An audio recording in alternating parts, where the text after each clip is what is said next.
A lot of this isn't going to make sense to you, and I'm sorry about that. I'm just going to start at the beginning, with the house.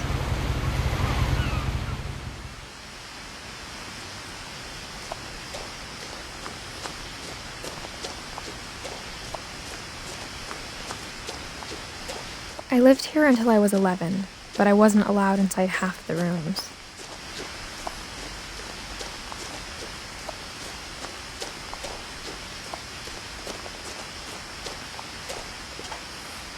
Inside the mailbox were bills from 7 years ago, marked urgent, open immediately.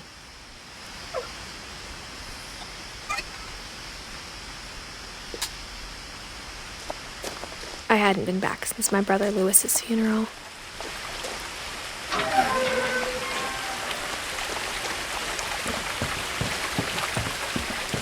In her will, my mother left me a key, but didn't tell me what it unlocked. Maybe she thought I'd know. Or she thought that the mystery would be enough to bring me back.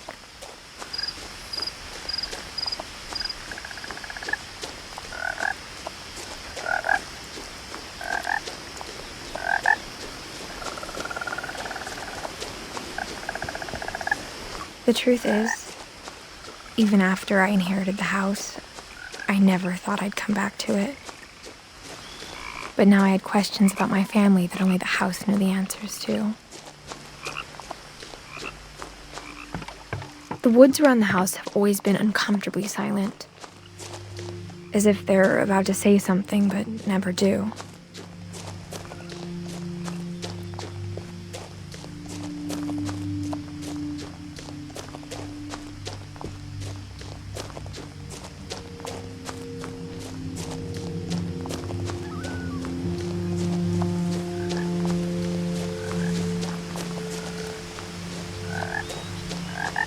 The house was exactly like I remembered it, the way I'd been dreaming about it. As a child, the house made me uncomfortable in a way I couldn't put into words. Now, as a 17-year-old, I knew exactly what those words were. I was afraid of the house.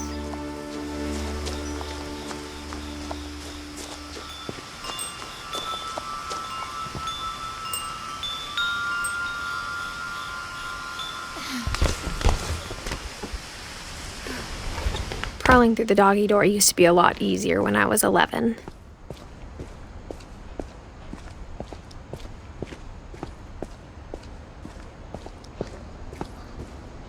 For the first time in years, I felt like I was home. But instead of a family, there were just memories of one. Like how after Lewis started working at the cannery, we all got sick of eating salmon. Except our cat, Molly.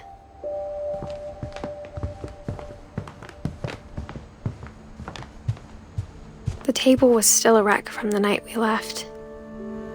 It was like a bomb had gone off, killing everyone but sparing the furniture.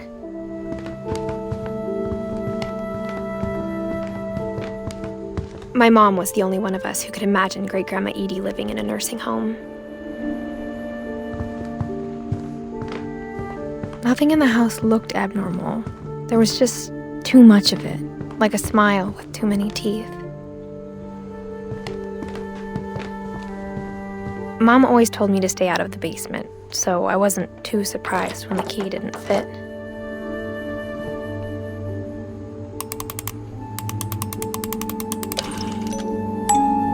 Great-Grandpa Sven built a music box for Barbara, along with the rest of the house.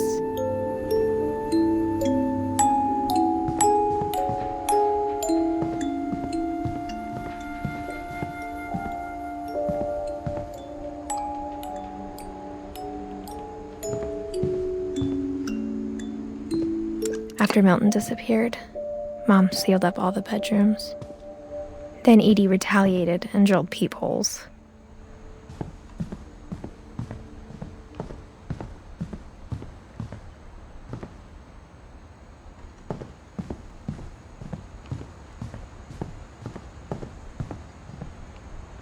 Whenever people ask me about my family, the first thing they always want to know about is Barbara. Mom must have locked the third-floor stairs on the night we left.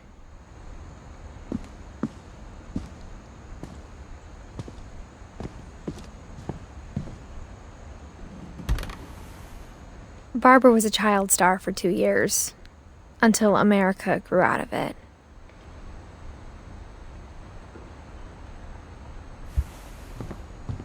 Edie's father, Odin, built the original house.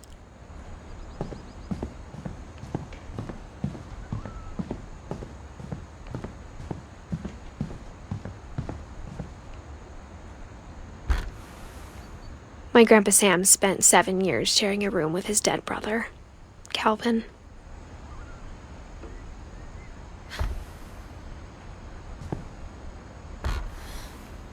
As a kid, I just assumed every house had peepholes and sealed rooms you weren't allowed inside of.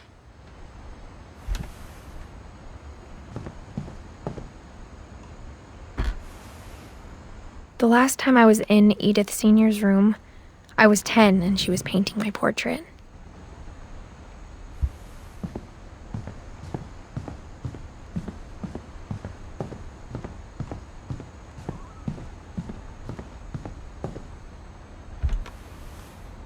Molly always seemed like a girl I could imagine being friends with, if she hadn't died in 1947.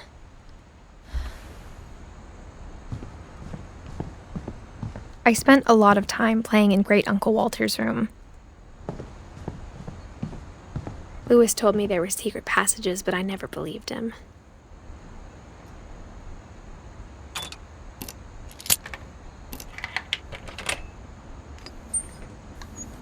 Turns out, my mom was really good at keeping secrets. Now it was time to find out what my mom had been afraid of.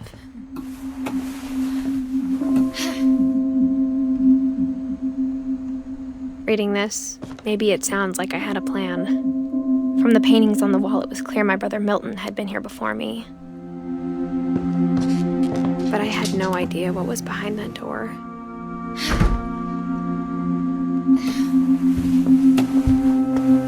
Just like I had no idea where all this was gonna lead.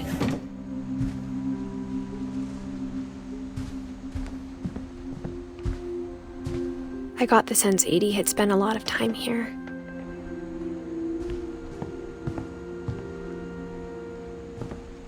Before my mom sealed the doors. December 13th, 1947. Dear Diary, I'll be gone soon, but I wanted to tell somebody about what's gonna happen. It started when Mom sent me to bed without dinner. I woke up and I was starving, so I looked around for something to eat. The gerbil food was dry, but I didn't mind it.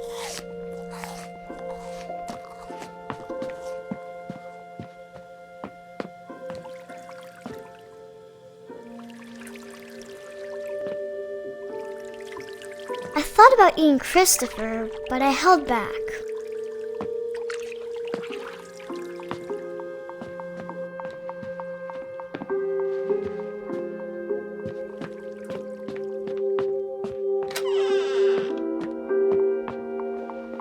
I kept eating and eating.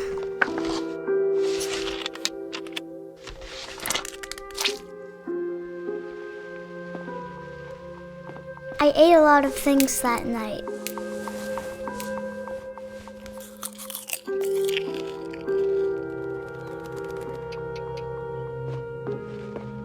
Then I heard chirping outside my window.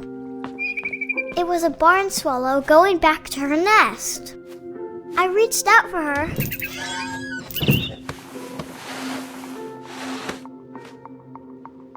And suddenly,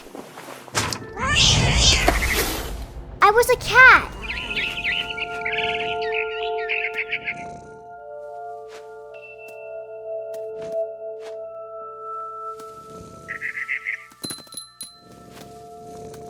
I tried to be quiet, but the bird was really scared.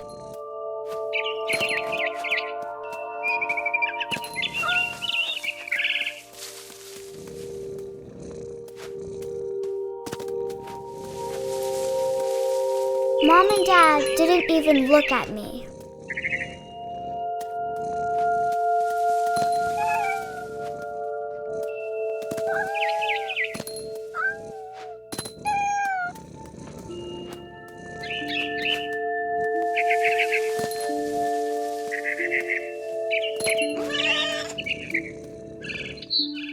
I jumped and I almost got her.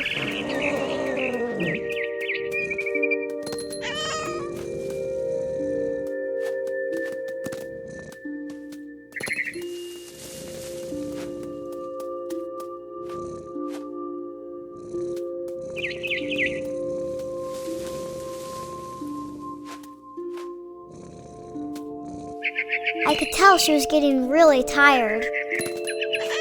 Now I was up in the big tree. I promised Dad I wouldn't climb it anymore. All I cared about was eating that mama bird. I gobbled her up. And suddenly, I was an owl. First, all I heard was the wind. Then I heard little teeth nibbling in the grass.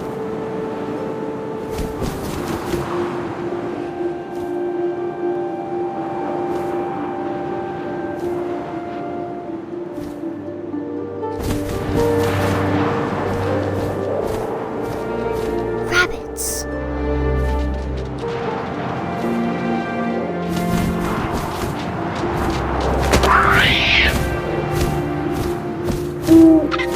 I imagined his face looking up and seeing mine through my talons. I swallowed him up, and I didn't chew one bit. Then I flew off to find something bigger.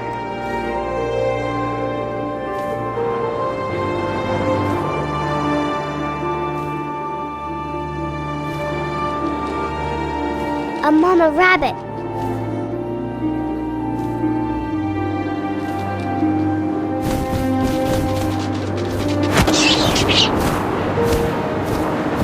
She was almost too big to carry. I started choking, but I couldn't stop eating. And suddenly, I was a shark.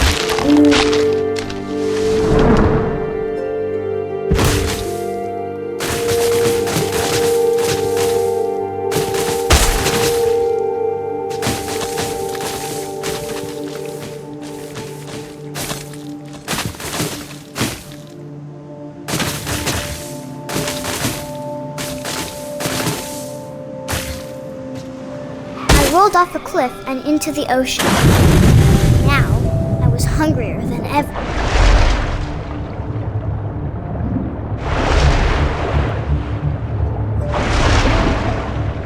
I wanted fat, juicy seals.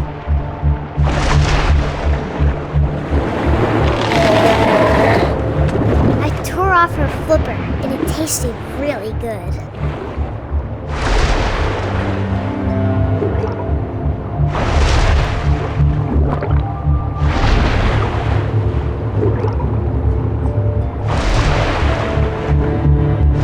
Grabbed on tight. When I was so hungry, I jumped out of the water. When I opened my eyes, everything had changed.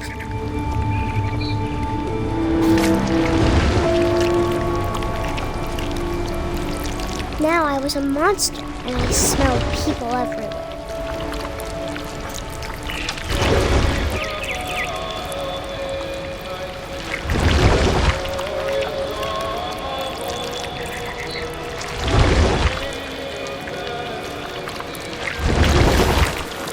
I was big, but I moved real quiet.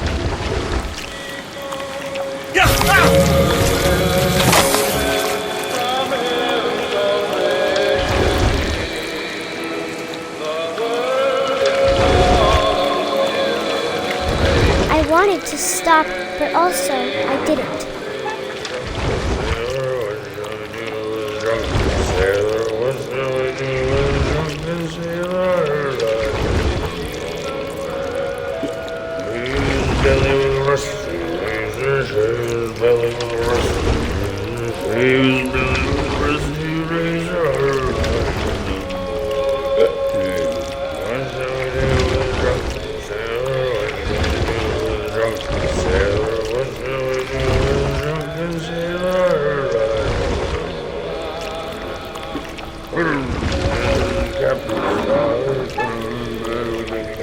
After the last passenger, I was still hungry. And across the water, I smelled something new, something I had to have. so I swam towards it. I slithered onto the sand, and the good smell went into an old pipe.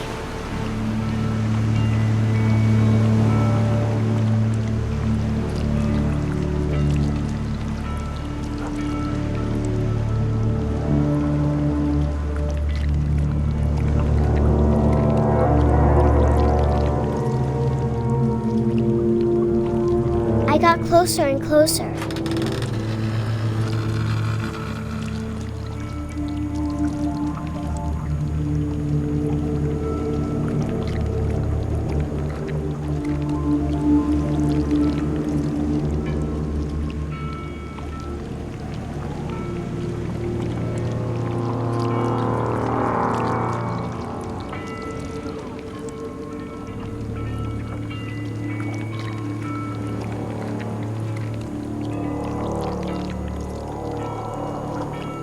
All of my stomach started growling.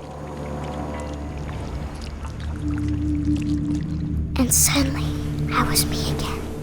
I held my breath for a long time, but I couldn't hear anything. I think it's waiting for me to fall asleep. But it's not going to wait much longer. It needs to feed, and we both know I will be delicious.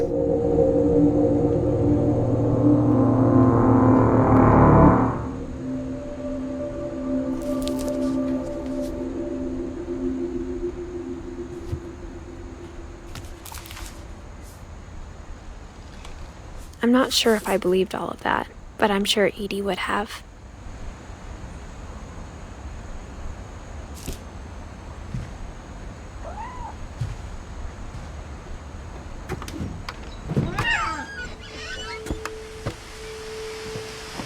This will be obvious later, but my mom never told me any of these stories. Edie would have, but Mom didn't like bringing up the past. Though, when we adopted a stray kitten, she was the one who named it Molly. I spent a lot of time in Great-Grandma Edie's room. When Edie told people Sven was killed by a dragon, she could also have said he was building a dragon-shaped slide that collapsed. One summer, they evacuated the island, but Edie refused to go. For a few weeks, she was a celebrity.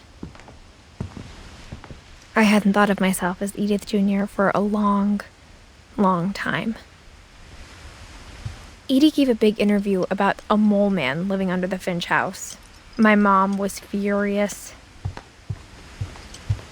Louis died a week before we left, but Edie had already started to memorialize him. Her room was like a museum. For 500 years, the Finches have been famous throughout Norway for their fortune and misfortune. Odin Finch buries the latest victims of the family curse, his wife Ingeborg and their newborn son, Johan. On January 7th, 1937, he set sail with his family and his house, hoping to leave the curse behind. But 40-foot waves off the coast of Washington send the house and Odin to the bottom of the sea. Odin's daughter Edie, with husband Sven and baby Molly, step ashore on their new home, Orcas Island. Odin Finch is the first to be buried in the new family cemetery. His daughter Edie is already dreaming of a new Finch house.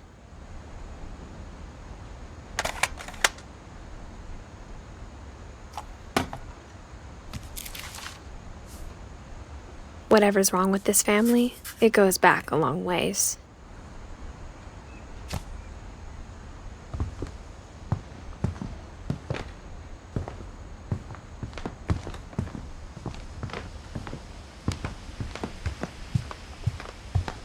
Even in her 90s, sometimes Edie seemed a lot younger than my mother.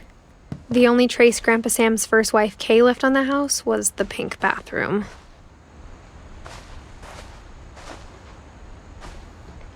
It was a pretty big trace.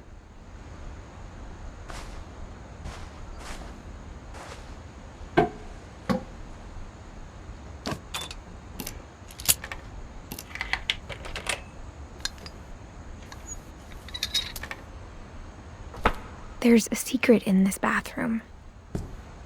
It's in the last place you would look. It isn't in the cupboard. It's hidden in this book.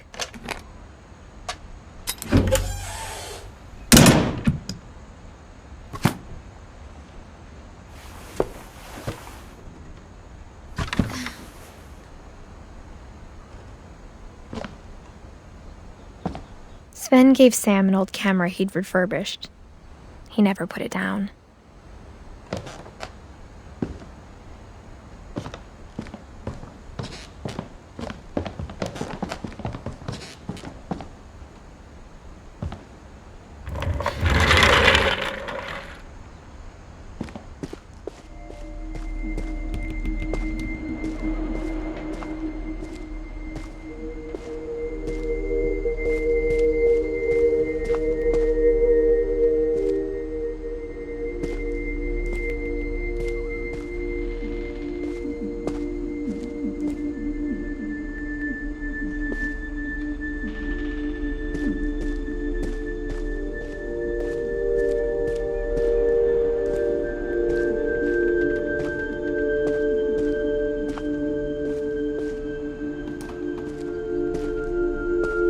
I knew Grandpa Sam had a twin, and that he never talked about him. I guess my grandpa didn't like history any more than my mom did.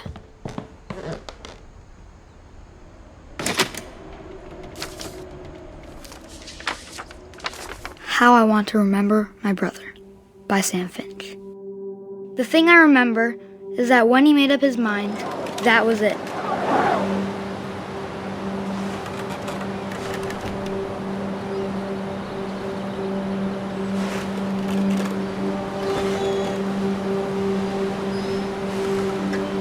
My brother said he'd die before he ate another mushroom, and he did. At Barbara's funeral, he swore he'd never be afraid again, and he wasn't. I think Calvin always wanted to fly. Sam! Calvin! Dinner's ready! Coming! But that day, he finally made up his mind to do it. I told him going around was impossible. Maybe if I hadn't said that.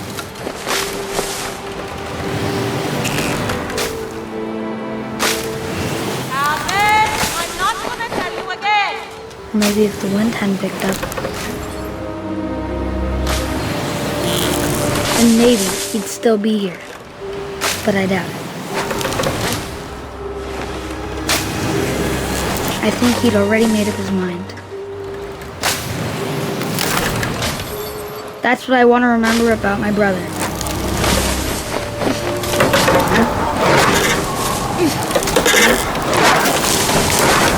The day he made up his mind to fly. And he did.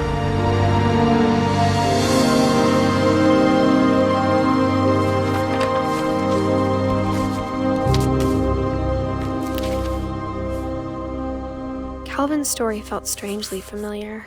When I was younger, I remember trying to do the exact same thing.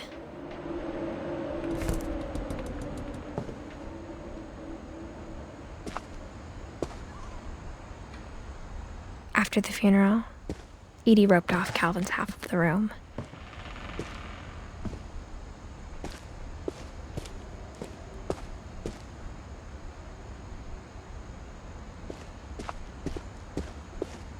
Mom said Grandpa Sam enlisted at 18 and never set foot in the room again.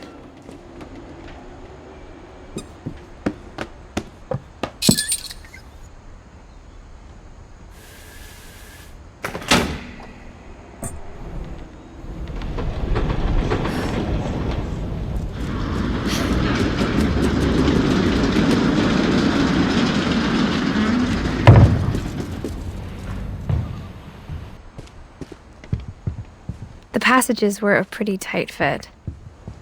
They'd obviously been built for smaller hands and bellies.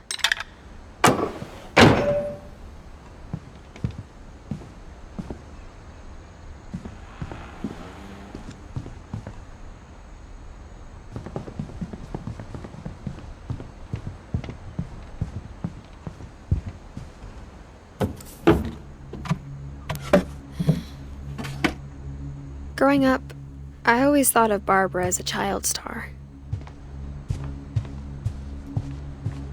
I never thought about how hard it must have been for her afterwards.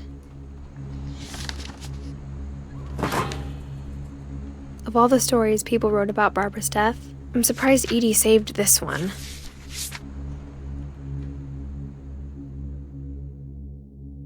Old Jack here with another ghastly tale inspired by America's most unfortunate family. I'm calling it The Surprise Ending of Barbara Finch. As a child star, Barbara was famous for her scream. Now at 16, she was all washed up. A has-been. But in a lucky break, she'd been asked to perform her signature scream at a local convention for monster movie fans. It was just the boost her career needed. Unfortunately, her scream hadn't aged well. Getting better. I think you just need the right motivation. Her biggest fan and current boyfriend, Rick, was about to demonstrate when... Now that was a great scream. It was Barbara's father, Sven. He'd slipped into a table saw and had to be rushed to the emergency room. So Barbara got stuck babysitting her youngest brother, Walter. Her convention comeback was cancelled.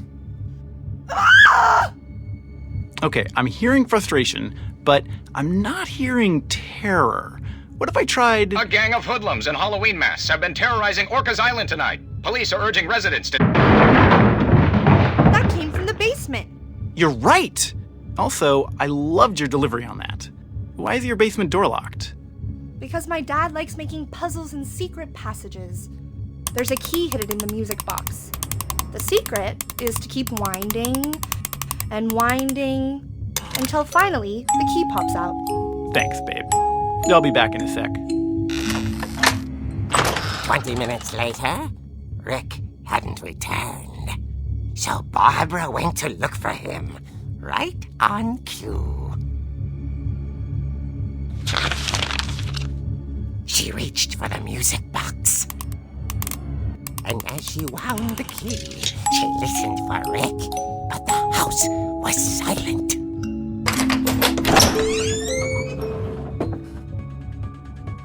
Rick? She found Rick's crutch and imagined the worst.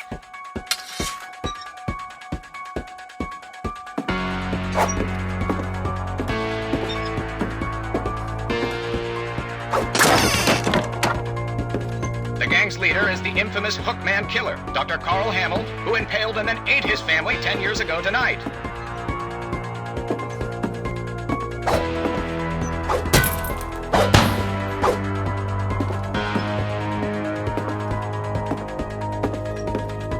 The old fridge rattled and grew still. Oh dear!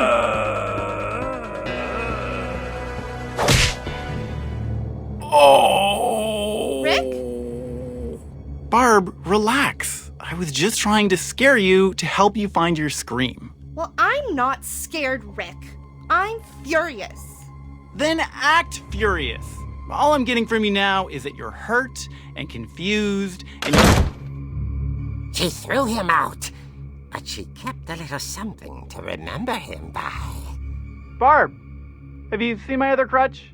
And she was still holding it when she fell asleep watching the late picture show. Hours later... Barbara! Walter, what's going on up there? Ah! Okay, I'm coming up, but if this is a trick, you're dead, Walter.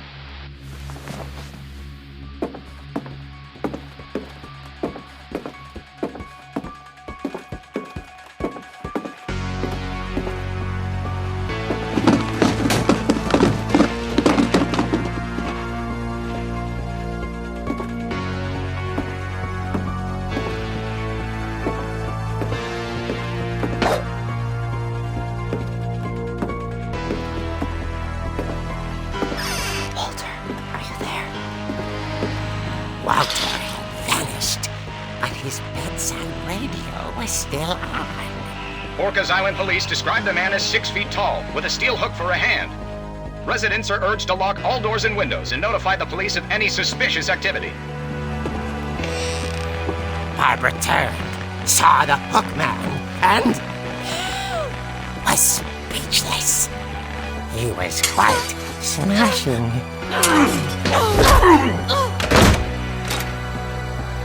And who he was, he couldn't get enough of Barbara.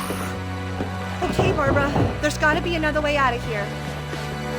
That night, she played her part beautifully.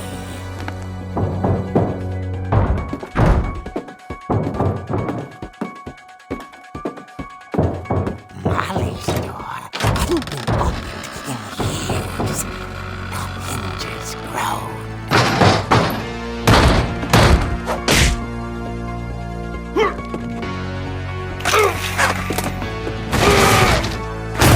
He wasn't moving, but she sensed the story might not be over yet.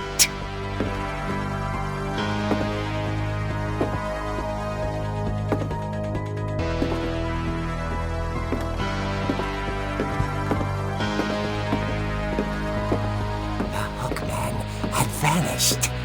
She listened for his breathing, but all she heard was...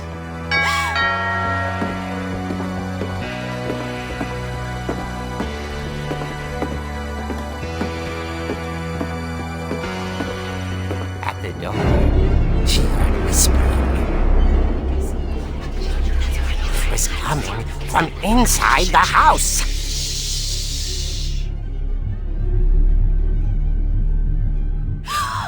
Oh dear. Surprise! Bravo, Barbara! You are wonderful! The monsters had come to surprise her. For Barbara, it was a dream come true. Then she saw what kind of monsters they were, and she realized what was about to happen. She was going to be famous. And with her final breath, Barbara Finch gave the performance of her life.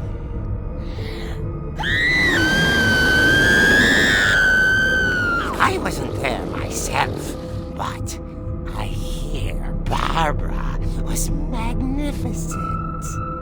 Poor girl. She had a taste. But unfortunately, so did her fans. Of course, the police blamed it all on poor Rick, who disappeared the same night. And little Walter, hiding under his bed the whole time. He took it all pretty hard, but that's another story. As for Barbara, tucked inside the music box is all they ever found of her. Her ear. Now that's what I call a real eerie tale.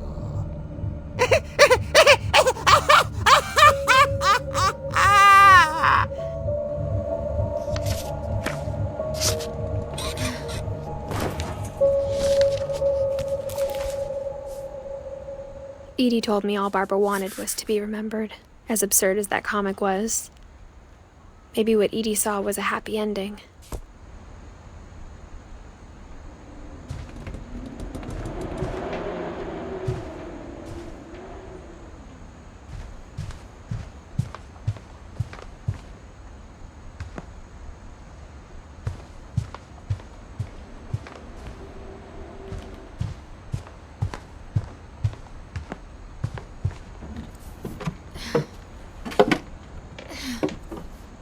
I guess now I know why Mom didn't like me playing with the music box.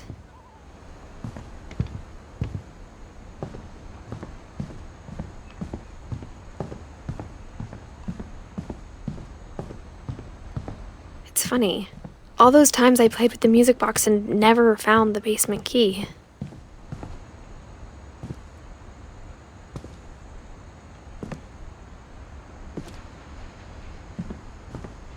A lot of things got left behind in the whirlwind of that last night. My mom wasn't much of an optimist, but she never stopped believing that my brother Milton was alive.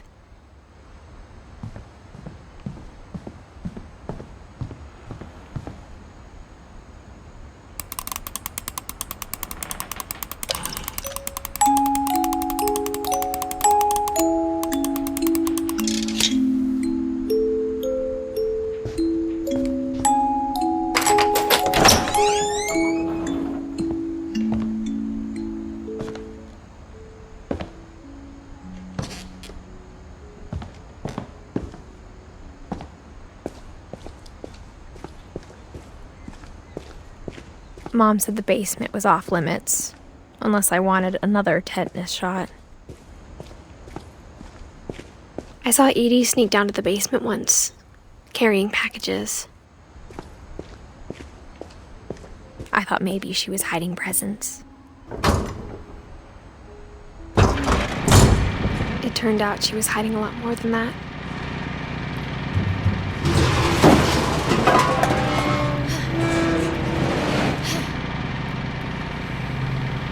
I remember asking Mom once about where Walter had gone. She said after Barbara died, he got as far away as he could.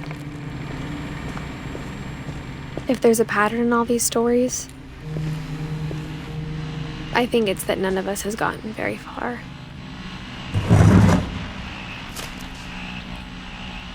Goodbye, everyone. I can't believe I've been down here for 30 years. On that first day, after the shaking started, I didn't think I'd survive a week.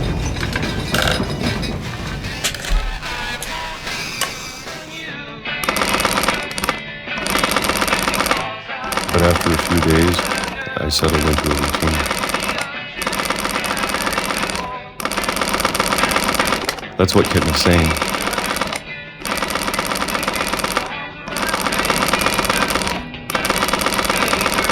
Having a schedule, living for today. I always expected to be dead tomorrow.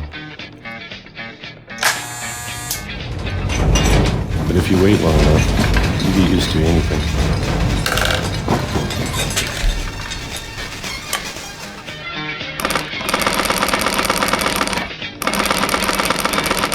Even a monster on the other side of a door starts to feel normal.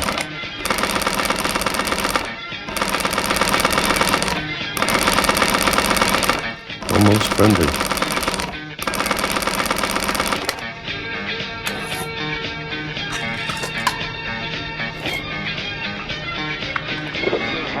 And then one day, everything just stopped.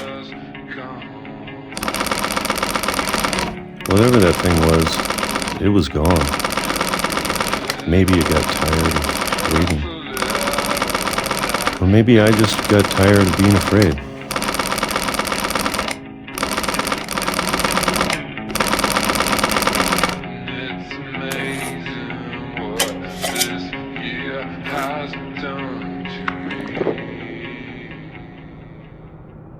It's been a week now, the longest in 30 years.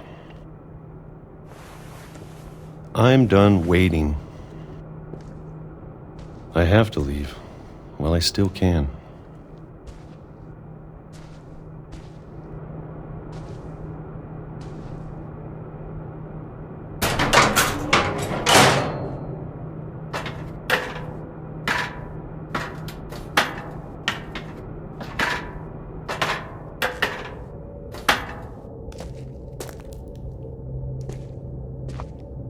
I know it's out there somewhere. Whatever killed Barbara and Molly and Calvin. Maybe this is all a mistake. But I need to stop living the same day, even if it kills me.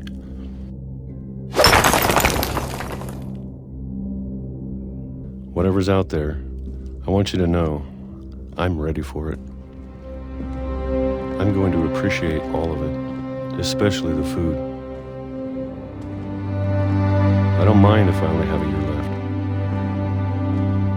or a month, or a single week. I'd be happy with one near day. I can already imagine the sun on my face.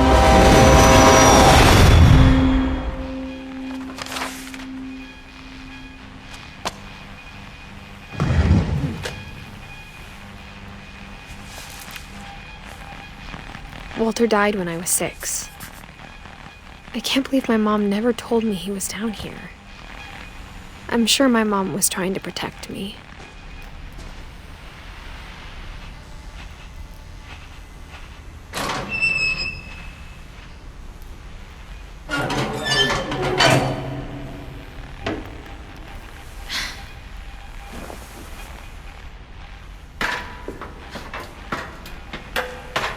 Maybe she was afraid I'd end up like Walter.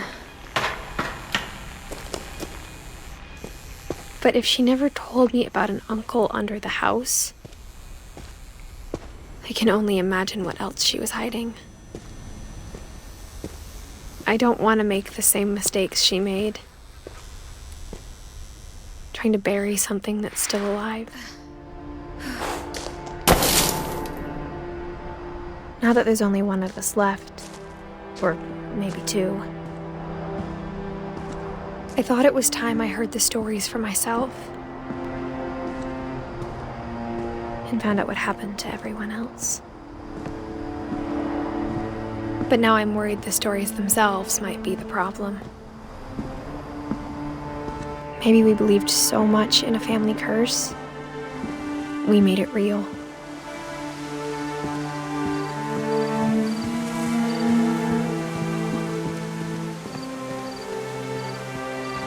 I don't know if I should even be writing this.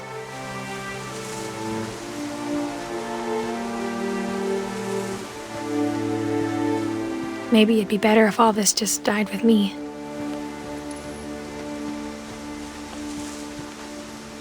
But I thought you should know about your family.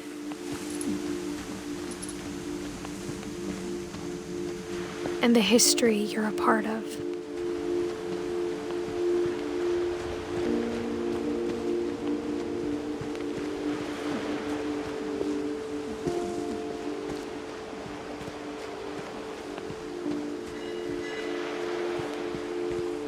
Though to be honest, I feel as lost as you probably do right now. I think the people in these stories believed them, for what that's worth.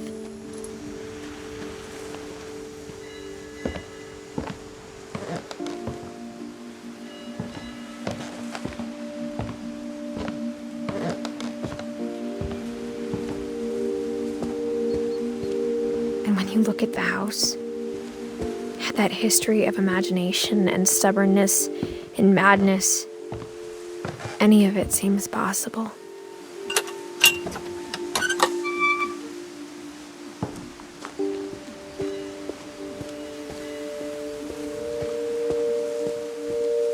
I think we've been surrounded by death for so long, we've just gotten used to it. What kind of family finishes building a cemetery before starting the house?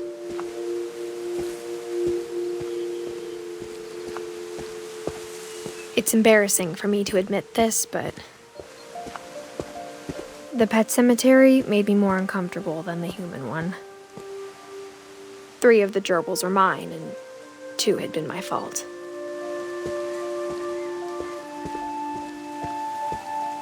Sven built the house, but it was Edith who designed the cemetery.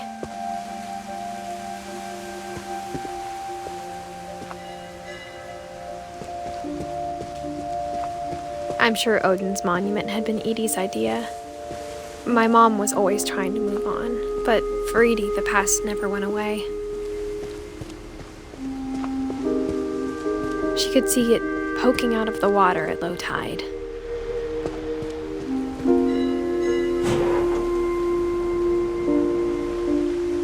Edie said she dreamed about the old house every night.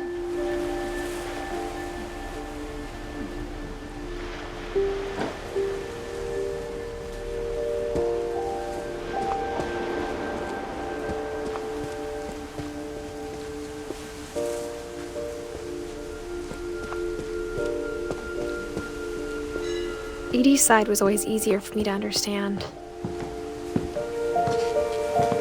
But the older I get, the more I can see where my mom was coming from.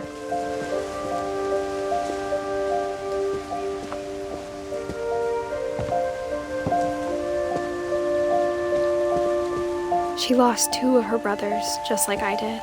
I get why she tried so hard to protect us. There's so many things I wish I could ask my mom now. Part of me thinks this is what she wanted all along. For me to come back someday and find everything out for myself.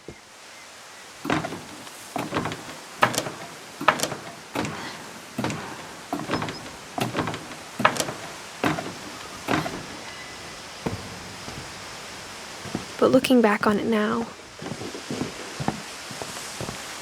if she told me there was going to be so much climbing, I never would have come when I was 22 weeks pregnant.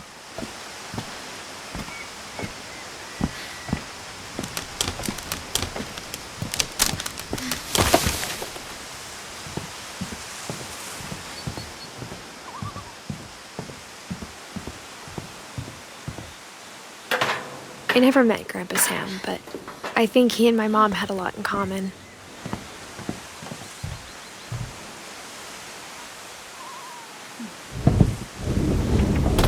They were both pretty intense. Sam spent his life shooting photos, but Mom said he got nervous being in front of the camera. I guess we're all afraid of something.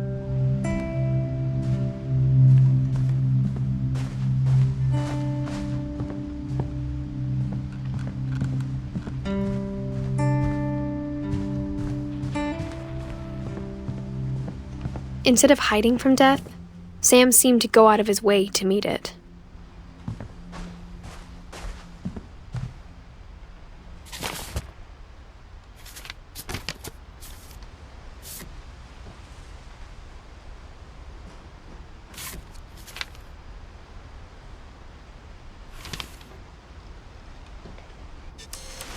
Dawn, I promise, you'll never forget this weekend. Yes, sir. These memories are going to last a lifetime. Perfect. It's gonna rain the whole weekend, isn't it? I will never forget this weekend, Dad. That's the spirit. Okay, got it. I'm gonna take some pictures, okay? Just be careful. That camera's older than you are.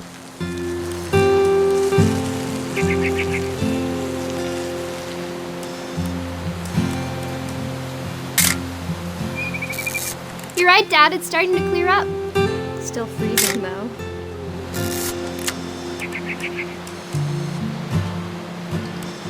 Definitely should not have drunk all that coffee. Hey! That's a keeper. Hold still while I take a picture of you. I'm just saying, I'm not always going to be here, Dawn.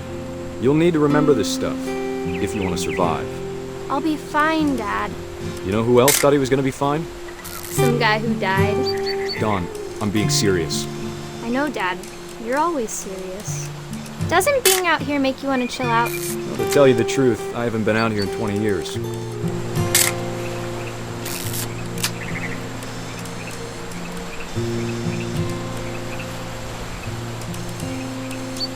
Last time I was with my brother Calvin. Dawn, don't you think you could find something more interesting to photograph? Your grandpa Sven taught us how to fish, how to build a fire. Dad! Good eyes, Dawn. Before you take the shot, let me get a picture of you.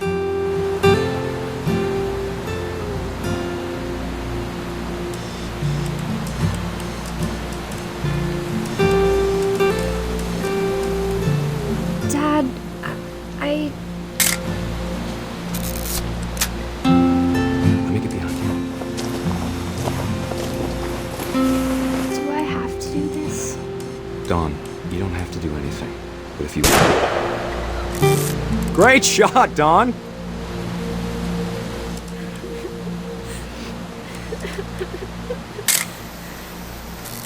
I'm proud of you, Dawn. Always remember that, okay?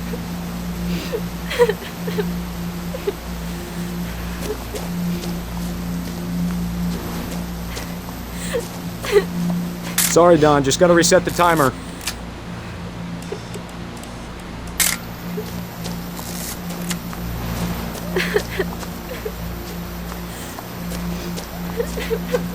Dad, it's twitching.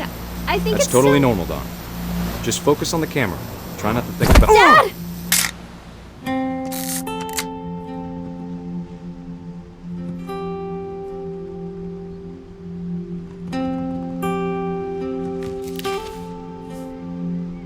Of all these stories, that's the one I wish most that my mom had told me.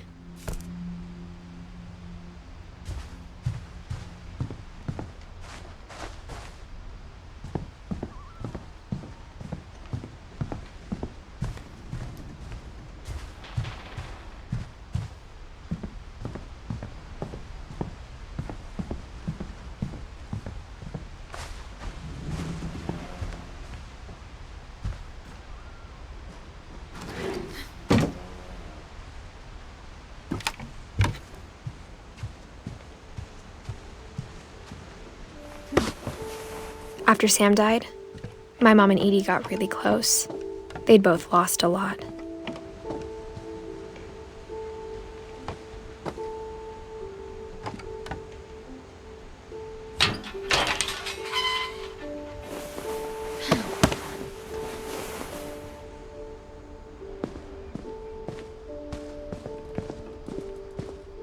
I can't imagine my mom ever writing poetry, and yet...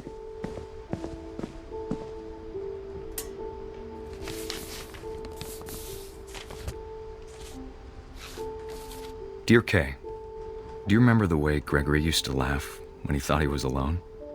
Like something funny was happening, but only he could see it. I think he saw things the rest of us don't.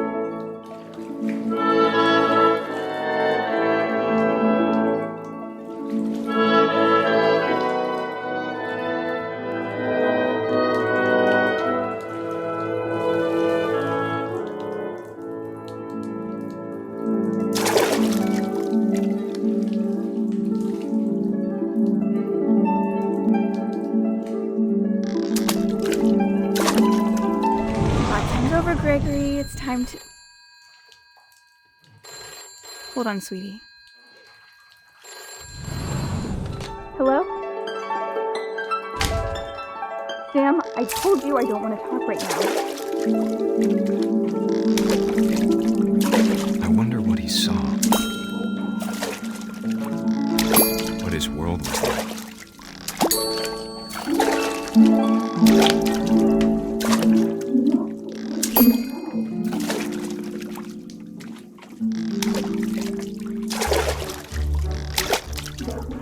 Reminded me so much of Calvin. Lost in his imagination.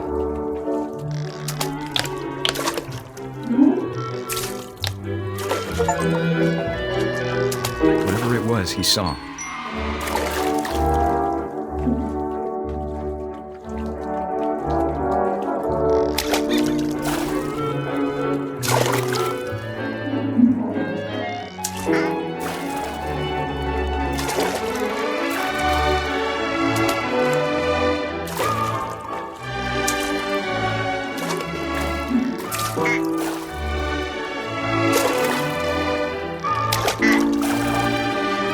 Sure made him happy.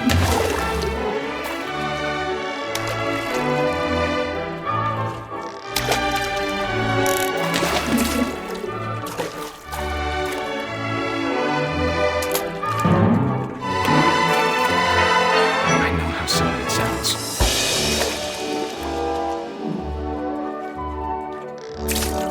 But I worried about a baby being too happy.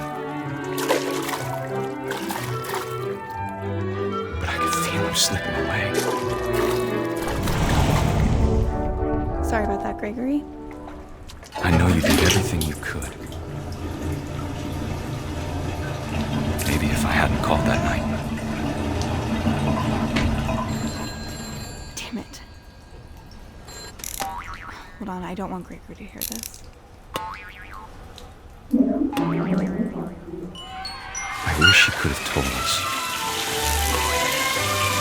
about the world he saw.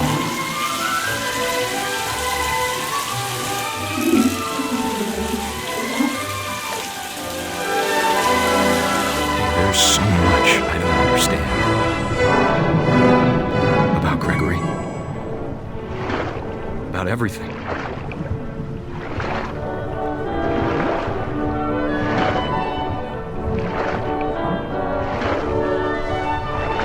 But I know what happened wasn't your fault.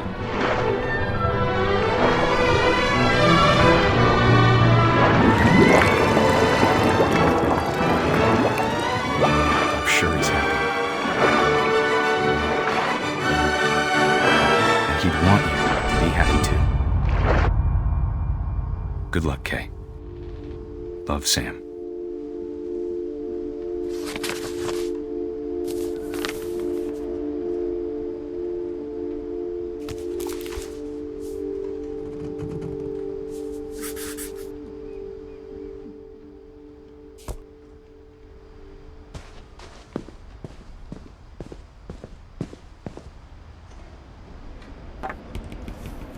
A poem for Gus, who always said the wedding was a bad idea. Our father never hit us kids, at least not very hard, before the day my brother said with teenage disregard that he'd be dead before he'd see a wedding in our yard.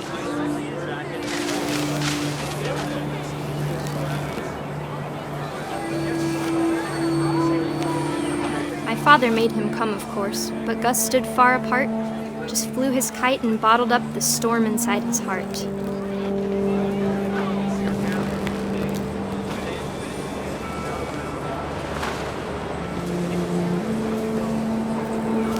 I tried to talk him out of it, but though he'd never met her, "We don't need a stepmom," were the words that I now pronounce you husband and wife.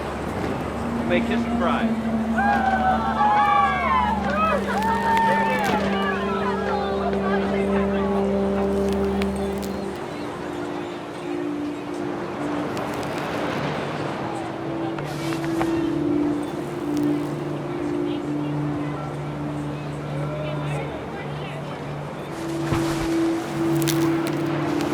When the time for photos came, Dad ordered him to come here. But Gus declined, and as a sign held up his middle finger.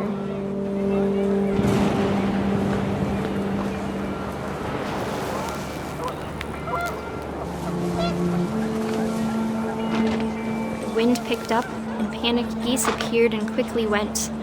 But all the humans did that day was go inside the tent.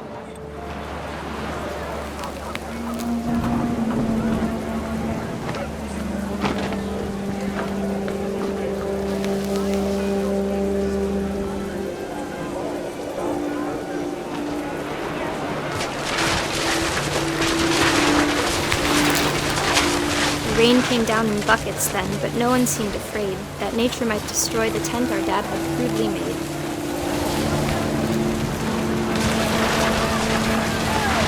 The thunder sounded much too close and full of angry power, but all my father said to this was, "Make the music louder."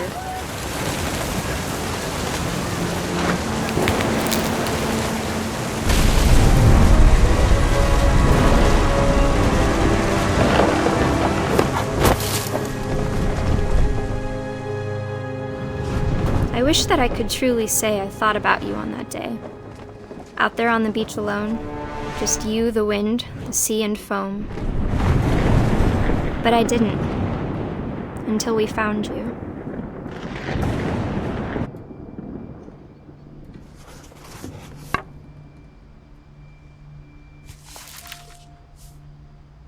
She never talked about him, but Mom told me once if I was a boy, they were going to name me Gus.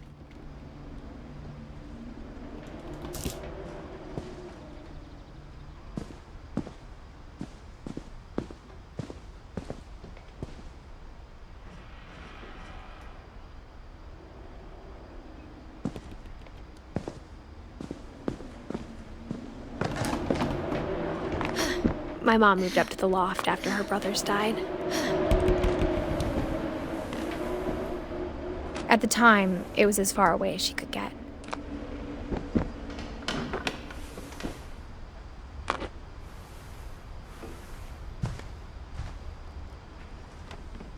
Religion was another thing my mom never talked about, but I think it helped her a lot after her dad died. She spent a summer building houses in Calcutta, where she met my dad, Sanjay.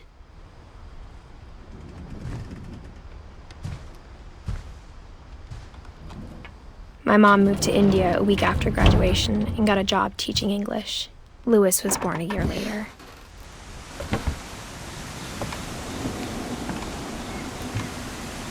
When my dad died, I don't think Mom knew where else to go.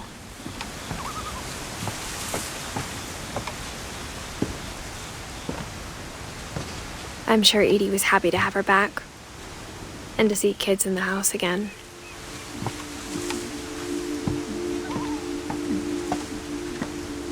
The house had to get a little bigger, but Edie was used to that. And for a while, things were good, almost normal, but it didn't last.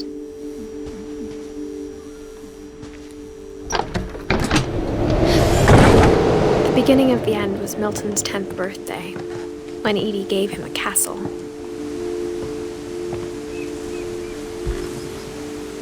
After Milton disappeared, the only thing he left behind was a room full of paintings.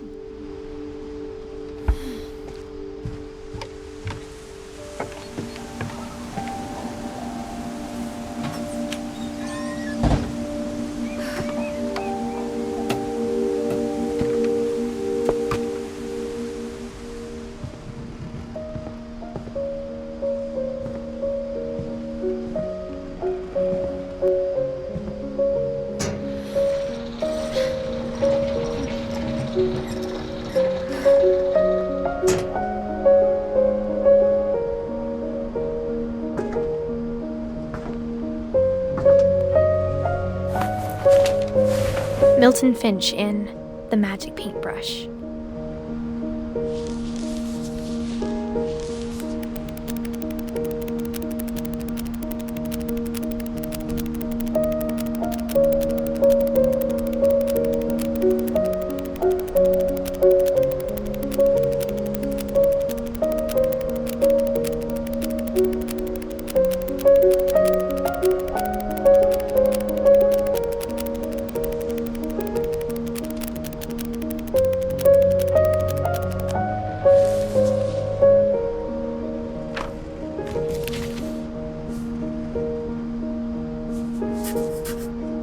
I was 4 when Milton disappeared.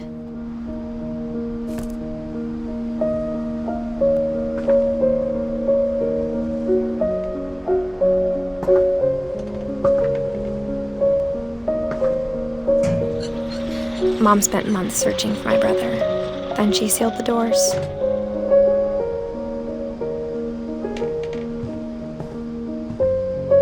Whatever Milton had found in the house, Mom didn't want it getting out.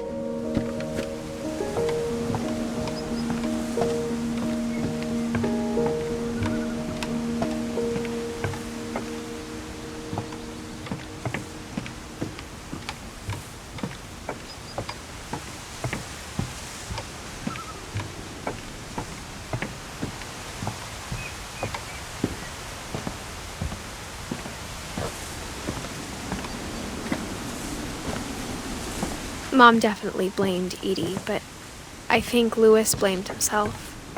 After he graduated, he just spent more and more time in his room, until Mom got him a job at the cannery. Everyone always told me to stay out of Louis's room, except Louis.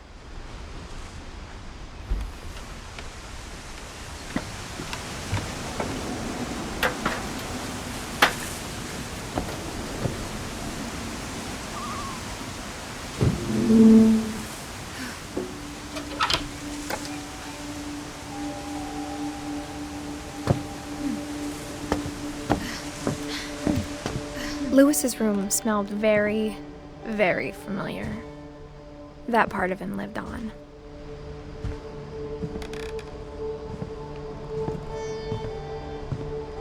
Lewis and I spent a lot of time playing games together, but he was surprisingly bad at them.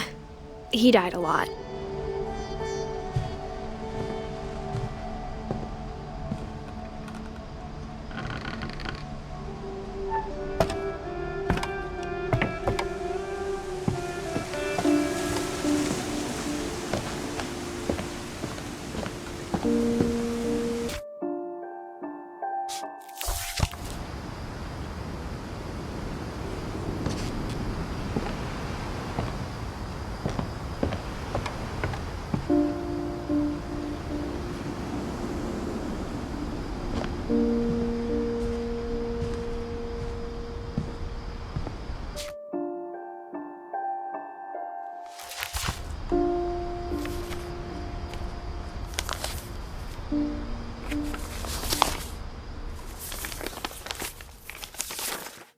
Dear Mrs. Finch, as Lewis's psychiatrist, I can understand your desire for an explanation. As I see it, the trouble began in January, shortly after we convinced your son to seek treatment for substance abuse.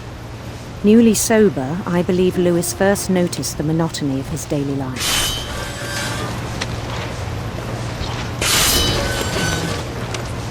He kept working at the cannery, but he withdrew part of himself. In our sessions, I saw the same behavior. His mind began to wander. I asked him to describe it. He said he started small, imagining a labyrinth. He'd feel his way about. Then something moved. Bats. And toads.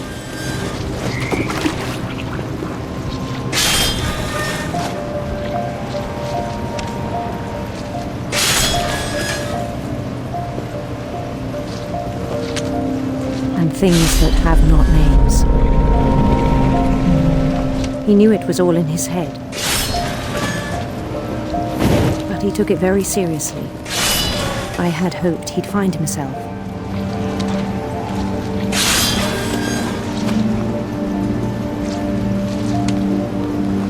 But he found something more. I worried about him then, daydreaming at the cannery. I spoke with his boss. But he said Lewis had become a model employee. Methodical, tireless, focused. Like a whole new Lewis. So I let him go on.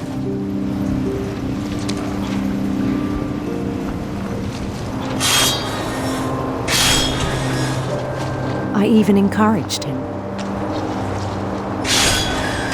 It seemed very promising at first.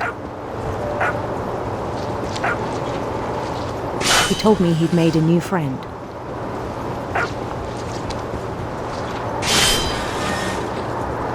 On the edge of a city he named Lewis Topia. He built the city up slowly, brick by brick. Then he made musicians.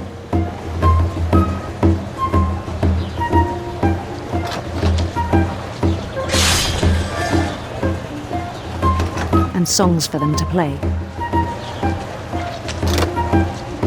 He talked about starting a band. And he was always humming something. Every day his imagination grew stronger.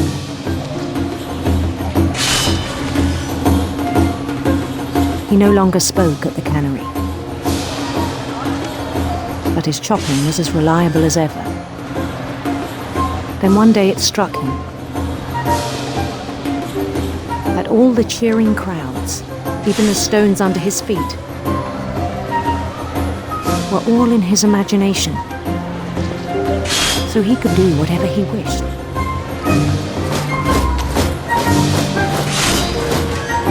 He held an election for mayor, and he won. They begged him to stay, but his mind was already wandering. It became a game for him.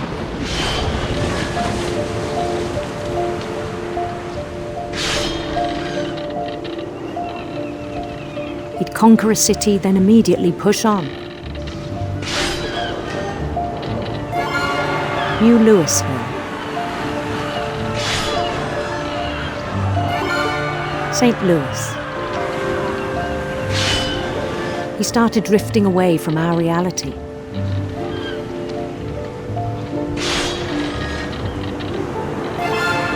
Minneapolis, until one day he forgot to go home from the cannery.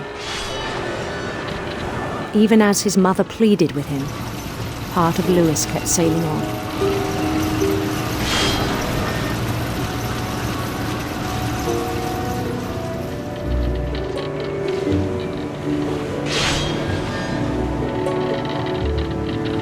In Louisburg, he heard rumors of a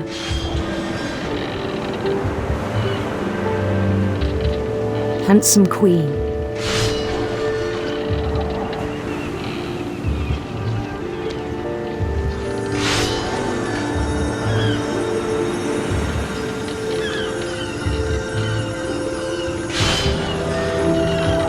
The queen was on her own quest for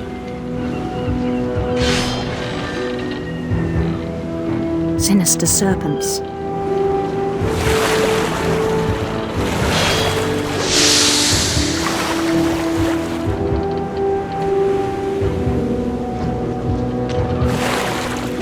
He followed the sound of her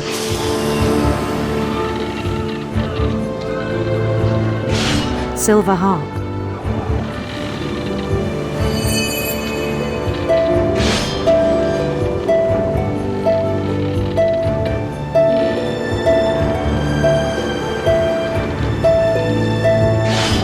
His chase led him to a golden palace east of the sun and west of the moon. Even then, his logic remained sound.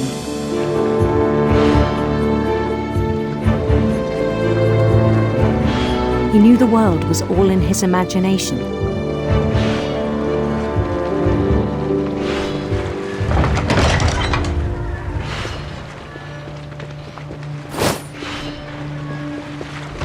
But he was so proud of having created it. In his own eyes, he'd become something greater than a king.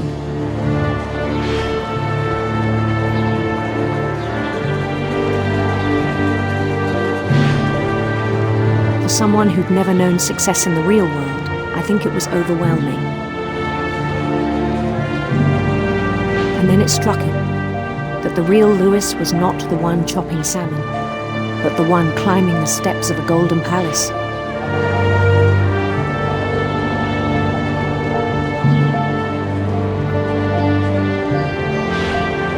My imagination is as real as my body, he told me. It was hard to argue with him.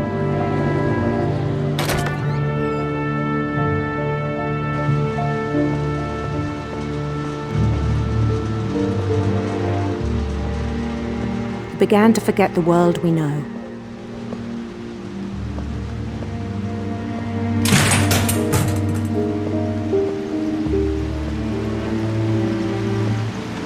I think it pained him to remember Louis, the cannery worker.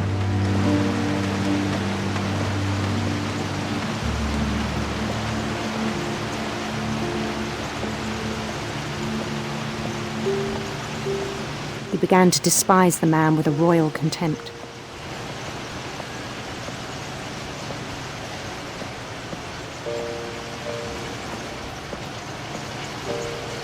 I still thought I could save him. Even after he said he was being crowned king over all the lands of wonder. The palace would be packed with his companions.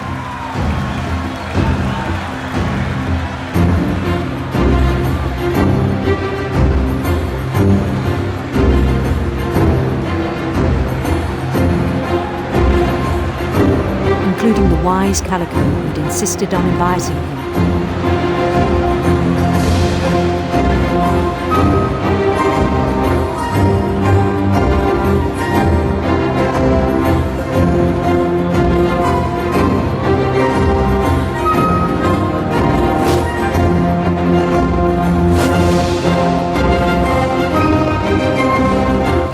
waited, holding his crown.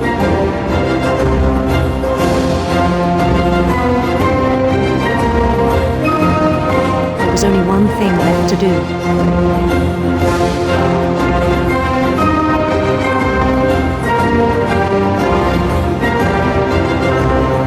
Bend down his head.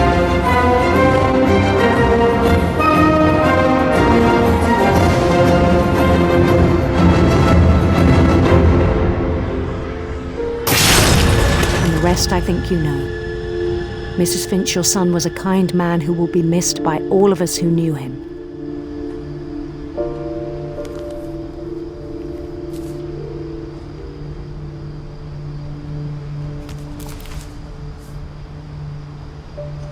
My brother was really cool. I wish you could have met him.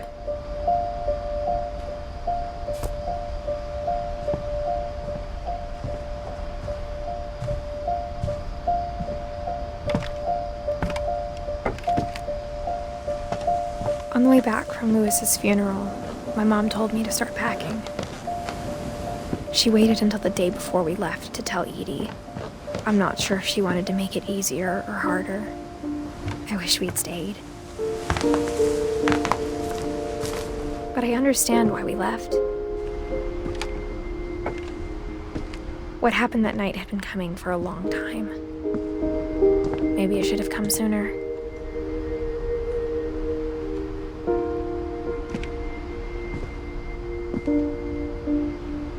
But it had to end one way or another.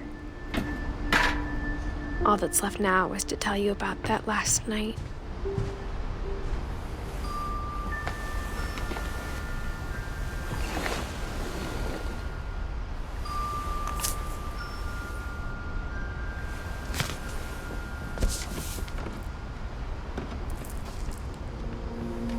That whole last day, Edie just watched us pack and didn't say a word.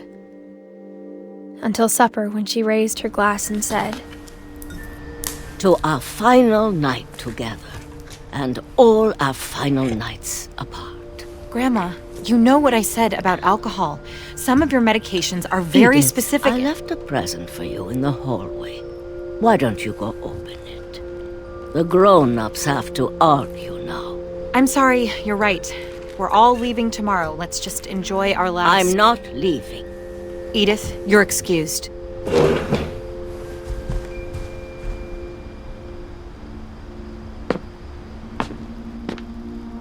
The power had been shut off that morning, but Edie always had plenty of candles. When my mom sealed the library, I don't think she knew about the other entrance, or that Edie had a key to it.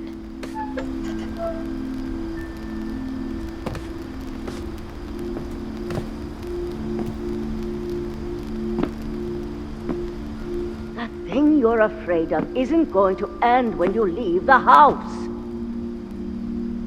Edith has a right to know these stories. My children are dead because of your stories. I think it's best if Edith and I leave tonight. We'll have the nursing home send a van for you in the morning. Okay? Dear Edith, there's so many stories I wish I could tell you, but there's only time for one.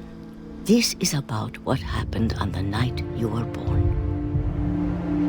That night, the tide went way, way out. It was the first and last time I ever saw the old house aground. There'd been an earthquake out in the middle of the ocean. They called it the lowest tide in 1,000 years.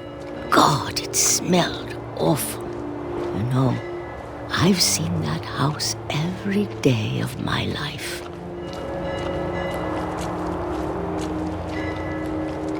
I never thought I'd go back to it. When the fog rolled in, I lost my way.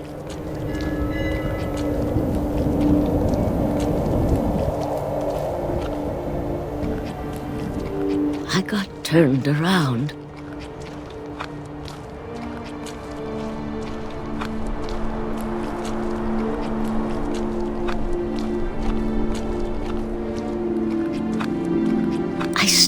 Seeing things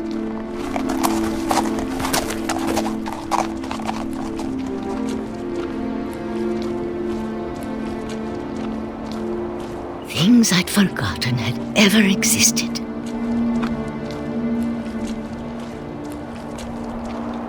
But when I saw them, they felt like old friends. That night, a lot of things came back to me. Or maybe I came back to them.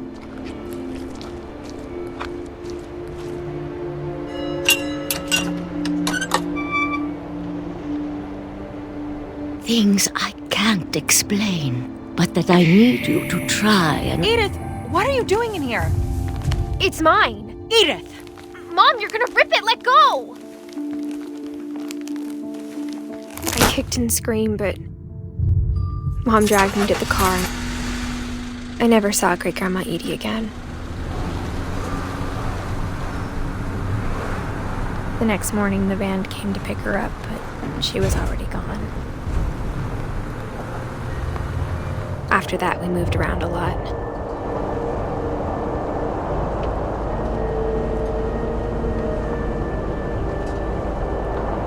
We both tried to make the best of it.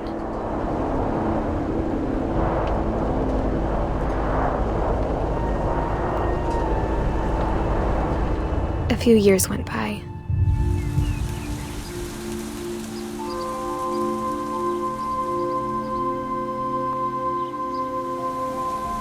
My mom didn't like to talk about it, but she started getting sick a lot. The rest happened pretty quickly. She got better for a while, and then she didn't. And then I was alone. The last Finch left alive.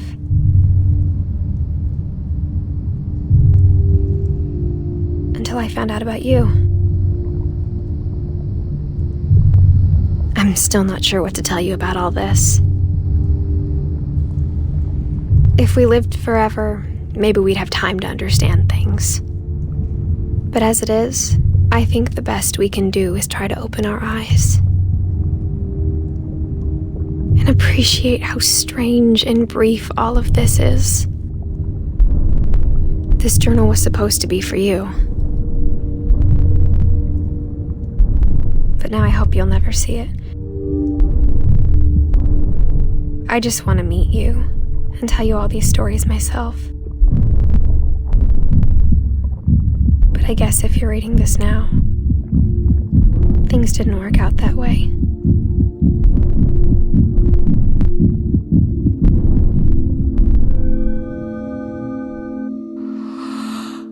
This is where your story begins. I'm sorry I won't be there to see it. It's a lot to ask, but I don't want you to be sad that I'm gone.